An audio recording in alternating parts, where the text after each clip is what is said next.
Good Friday, and I hope you're well where you are. I think I finally got this Facebook Live video producer technology sorted out, and despite the red circle telling you not to talk, you should start talking because otherwise you just sit there making faces at yourself. So I'm now figuring out a new platform in which to talk to my friends and family around the world. And I thought I would do something on a little bit more of a serious note for Feel Good Friday.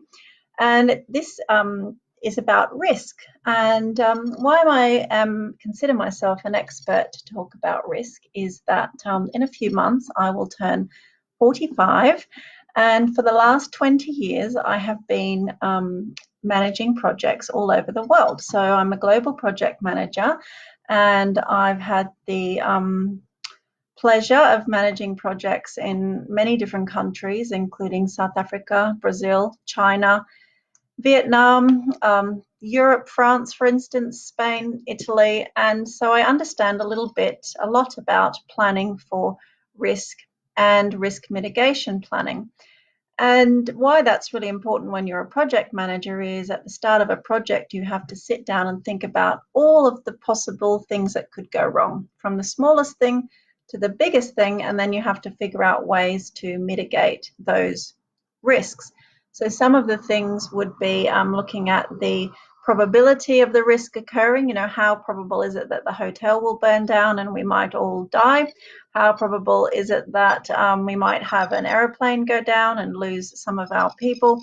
How probable is it that there will be an earthquake in Tokyo whilst we're running an event there and we have to stop the event?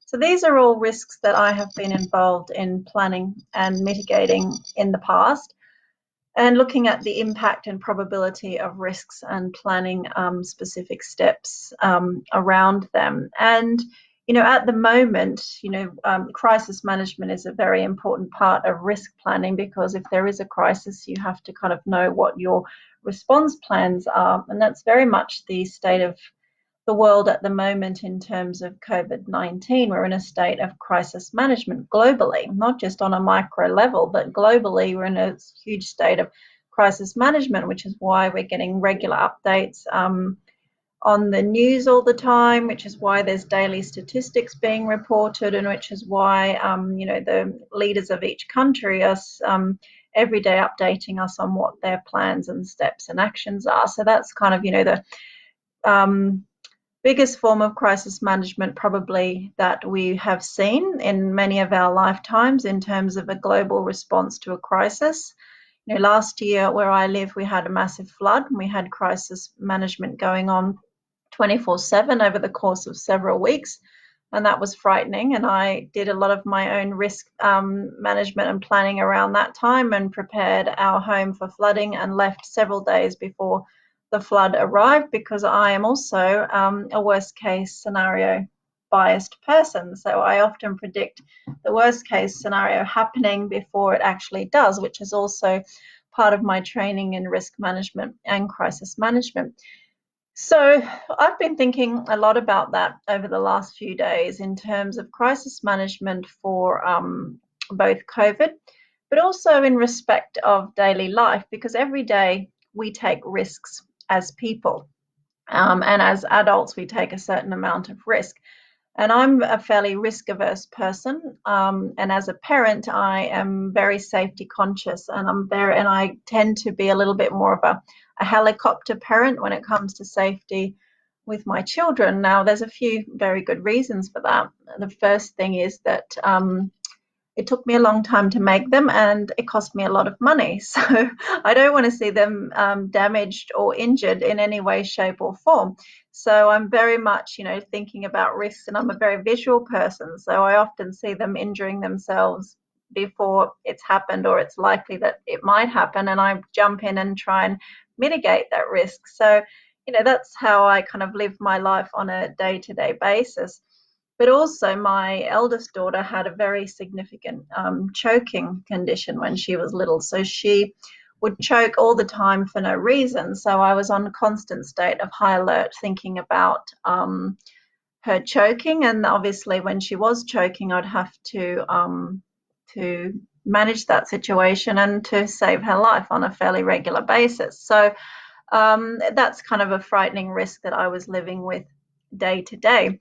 And when she was 1.5, I went back to work. And interestingly, I was managing a project in Tokyo and traveling to Tokyo regularly where there's a high risk of earthquakes on a regular basis. So I was planning earthquake risks at work.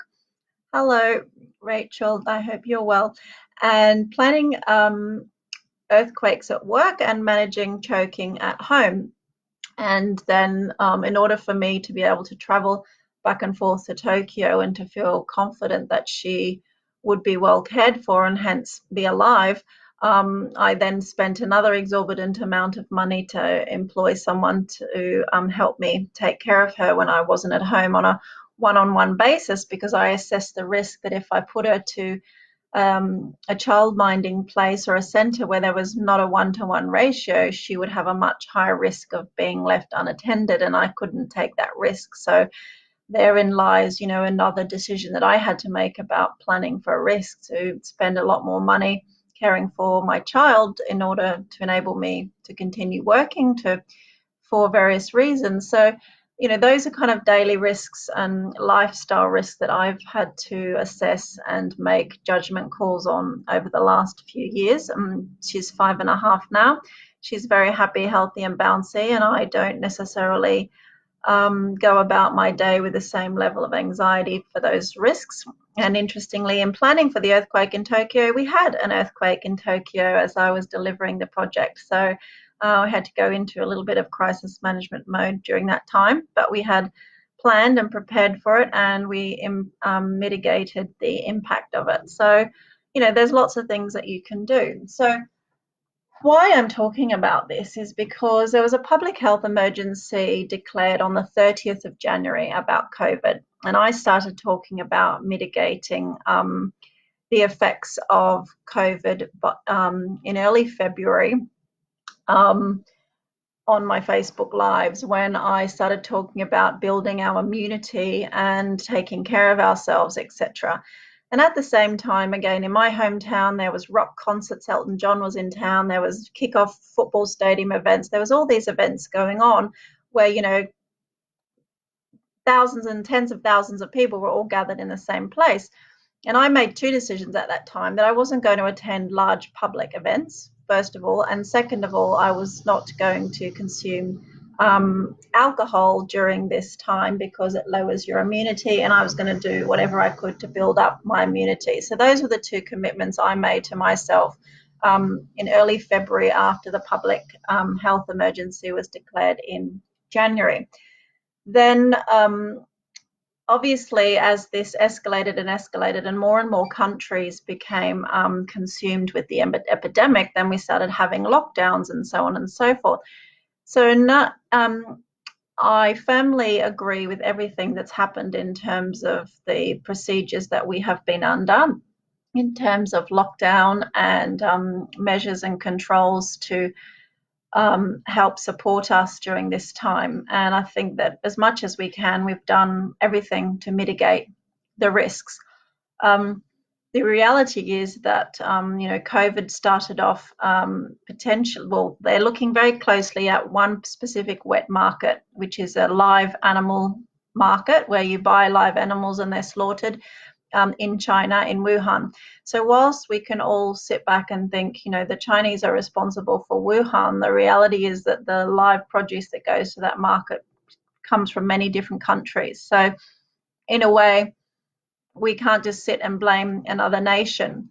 And what I have been watching with curiosity and also humor, there's so many funny memes at the moment about we're all sitting at home drinking more and eating more, and we're after COVID, we're going to be going out not fitting into our clothes. And there was this funny thing on Facebook yesterday where these huge, very overweight women were getting out of a car to go to a party, and they couldn't get out of the car. They were dragged because they'd got so much weight, and this tagline was our first party after COVID.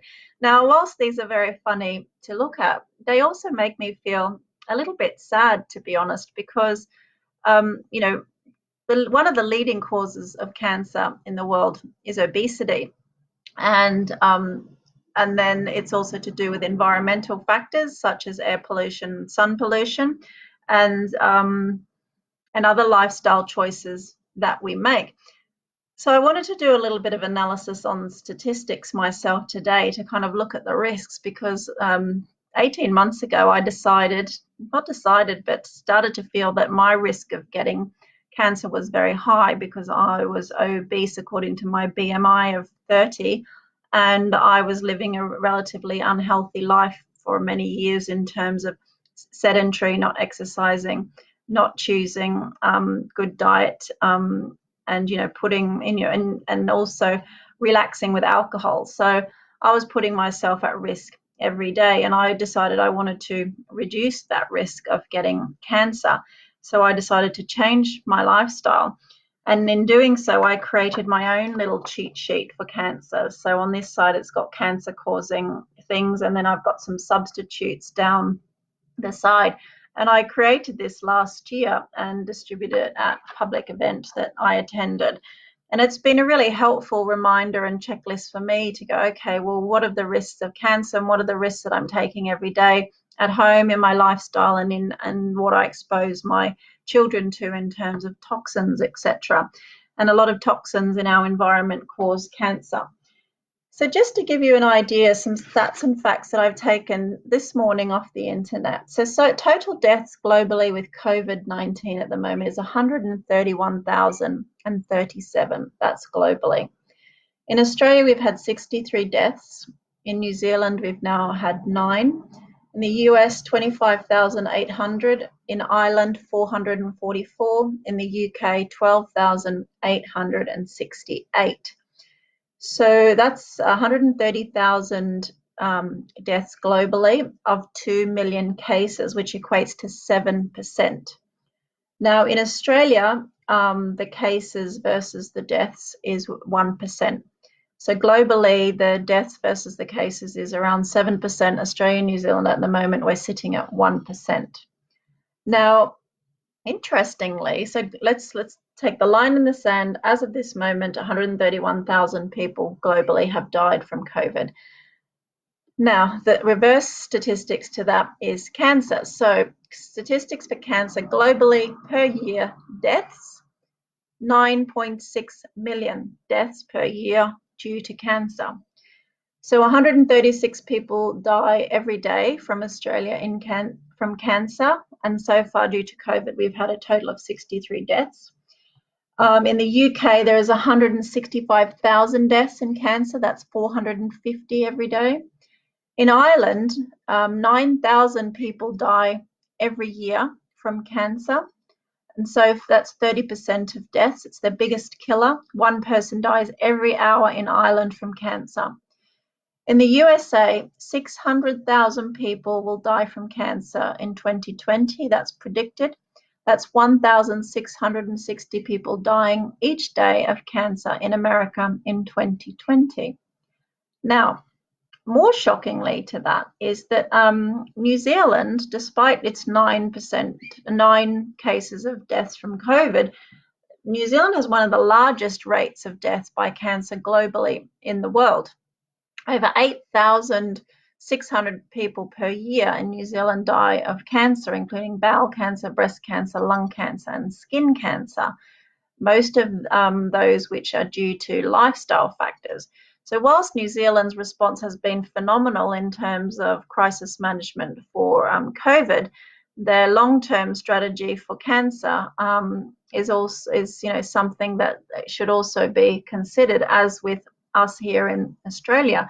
And how do we go about doing that? Well, it's really about education, because every day we take risks about what we eat, what we do, how long we sit down, what lifestyle choices we make. And it's very funny well, it's not funny.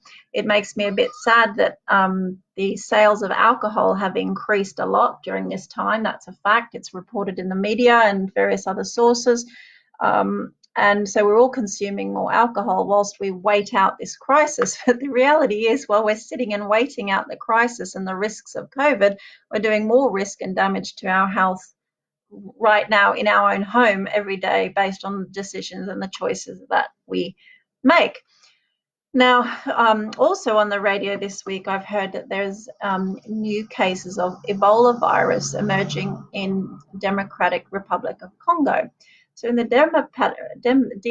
let's call it the DRC, Democratic Republic of Congo, it's hard to say about, between 2014 and 2016,